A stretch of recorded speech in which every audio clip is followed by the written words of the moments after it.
Kyrgyzstan and Tajikistan are both members of the Collective Security Treaty Organization, the CSTO. In addition to Kyrgyzstan and Tajikistan, the CSTO includes Kazakhstan, Russia, and Belarus. In accordance with Article 3 of the CSTO Charter, the goal of the organization is strengthening peace, international and regional security and stability, collective protection of independence, territorial integrity and sovereignty of the member states. All treaty members undertake respecting the borders and sovereignty of other member states and resolving all issues in a peaceful, diplomatic way. Now we see that there's an armed conflict between two signatory countries, and the CSTO seems unable to do anything but calls for negotiations. There has never been a precedent for such a conflict between the two members of the CSTO.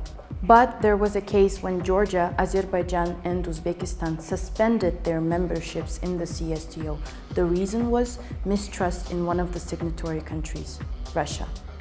Russia has been showing unprofessional coverage of the conflict between Kyrgyzstan and Tajikistan.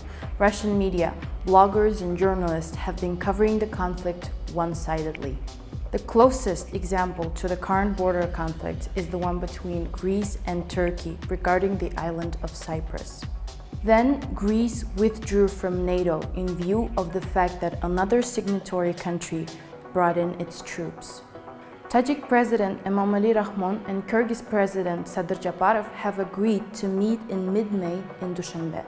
Japarov's consent to go to Dushanbe, the capital city of the opposing country, opens up a possibility of miscommunications and advantages in terms of protocol and the perception of the conflict. Japarov's consent for a visit risks being interpreted in different ways.